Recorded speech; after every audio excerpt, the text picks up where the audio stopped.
نیت سے جاتے ہیں کہ ہمیں کچھ ہماری آخرت سنور جائے، کل عذاب قبر سے بچ جائیں، اچھے لوگوں سے کوئی رابطہ رکھیں جن کا اس بارگاہ سے تعلق ہو، شاید کہیں بچ جائیں۔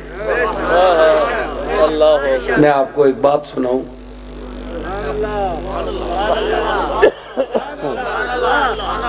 ابھی میرا ایک شعر پڑھا گیا کہ 100 بار اگر توبہ ٹوٹی بھی تو حیرت کیا، 100 بار اگر توبہ ٹوٹی بھی تو حیرت کیا، بخشش کی روایت میں توبہ تو بہانہ ہے۔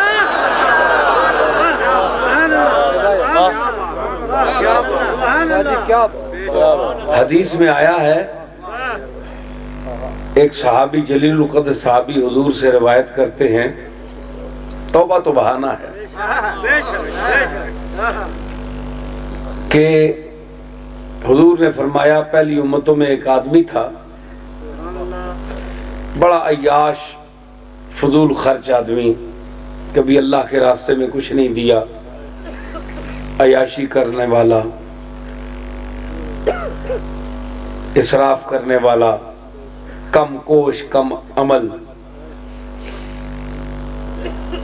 زندگی گزری 100 سال 200 سال جتنی بھی اس کی عمر ہوئی، مرنے کے قریب آیا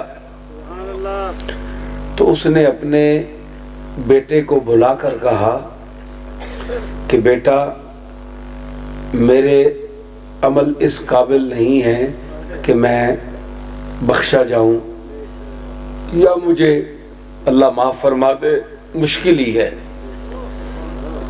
اس لیے مجھے میرے مرنے کے بعد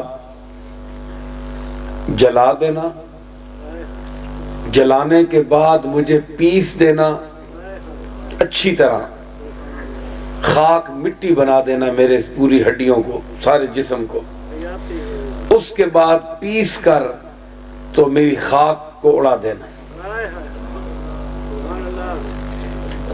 حضور علیہ السلام فرماتے ہیں جب وہ بندہ مر گیا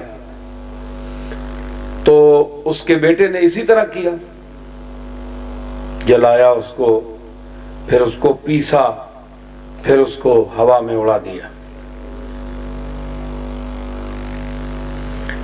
اللہ تعالیٰ نے زمین کو حکم دیا کہ اس کے ذرات منتشر جہاں جہاں پڑے ہیں ان کو حاضر کرو، میرے سامنے لاؤ۔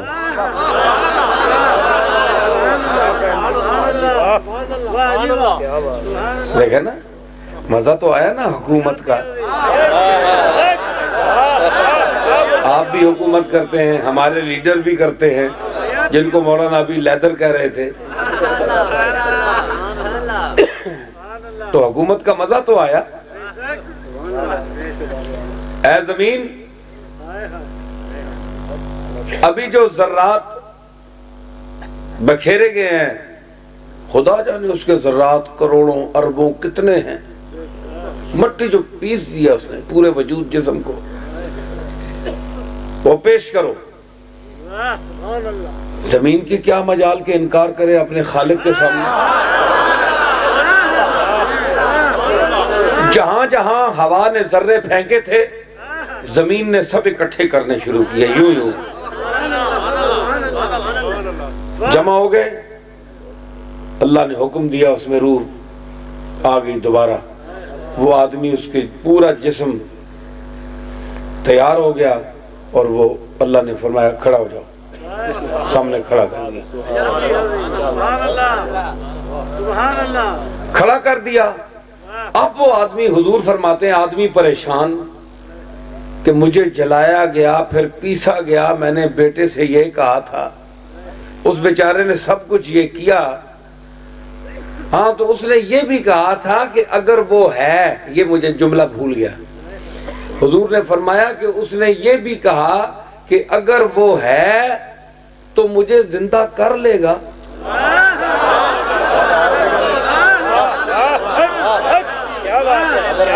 اگر ہے تو، اگر کوئی ہے اس کائنات کا بنانے والا، ابھی تک سامنے تو کوئی نہیں آیا. عقیدہ ہی ہے کہ ہے سب کہہ رہے ہیں. اگر ہوا تو اکٹھا کر لے گا اور مجھے پھر سزا بھی وہ دے گا, ایسی سزا, ایسا مزہ چکھائے گا کہ میں نے بھی جو عمل کیا ہے اس کو پھر جو بھی سزا دے گا پھر وہ دے گا اور میں برداشت کروں گا. دیکھیے پھر کیا ہوتا ہے, وہ بڑھتا ہے یا میں بڑھتا ہوں. اس قسم کے جملے بھی گئے. غرض کہ اس کو تیار کر کے کھڑا کر دیا. اللہ تعالیٰ نے فرمایا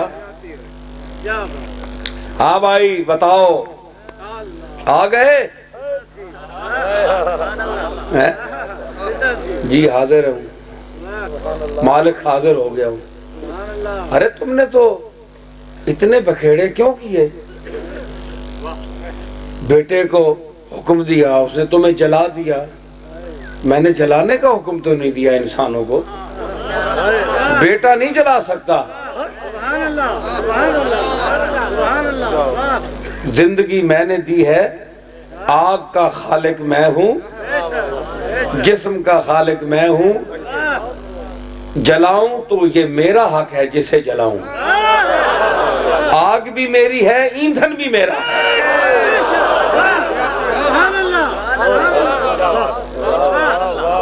یہ کسی کو حق نہیں ہے. تم نے تو یہ ناحق عمل کرایا اس سے کہ پہلے جلوایا, اس کے بعد اس کو پیسا. میں نے الذی خلقک فسواک فعدلک فی ای صورت ما شاء رکبک. جس نے پہلے تجھے اعضاء تیرے درست کیے ماں کے پیٹ میں, انگلیاں بنائیں, بھویں بنائے, آنکھیں بنائیں, یہ تیرا جسم بنایا, کتنا خوبصورت بنایا ہے جی. تو اتنے 9 ماہ تو ماں کے پیٹ میں رہا, ساری مینا کاری کر کے تجھے میں نے بھیجا دنیا میں, اپنا شاہکار بنا کر بھیجا. میری اس تصویر کی اتنی بے عزتی کی کہ پیس کر رکھ دیا مجھے. کوئی خالق ہے تو ہوگا. بتاؤ یہ سب کچھ تم نے کیوں کیا؟ بولو.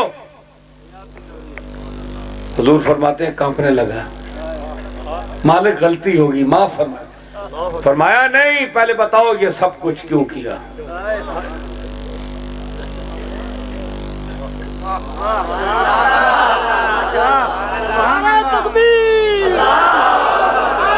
جی الیس ذالک بقادر علی ان یحیی الموتى الم یکن نطفۃ من منی یمنی ثم کان علقۃ فخلق فسوى فجعل منه الزوجین الذکر والانثى الیس ذالک بقادر علی ان یحیی الموتى. اتنے مراحل سے انسان کو گزارنے والا وہ دوبارہ زندہ کرنے پر قادر نہیں؟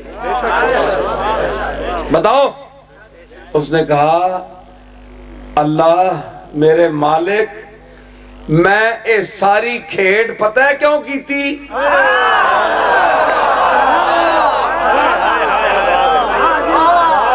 کہ میں گناہگار, گندا, بدکار, بد عمل ساری زندگی برباد کی تھی, کوئی چنگا کام نہیں کیتا. میں آکھیا مت انج تیرے عذاب کو بچ جاؤں, مت میری جان چھوٹ جاوے, میں تیرے سامنے آنے دے قابل نہیں ہاں. میں میرے مالک میں سارا بانا بچنے واسطے تیرے ڈر کو کیتا ہے.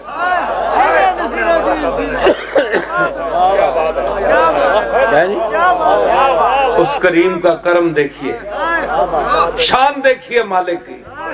حضور فرماتے ہیں جس ویلے اس آکھیا نا کہ مالک صرف تیرے ڈر کو ساری کھیڑ کیتی ہے کہ میں نو جلا دیو, میں نو پی کے اڑا دیو, کدوں اتنے ذرے کٹھے کر سی. فرمایا اچھا میرے ڈر تو, میرے ڈر دی وجہ تو سارا کیتا ہے. فرمایا جا پھر میں تینوں معاف کرنا.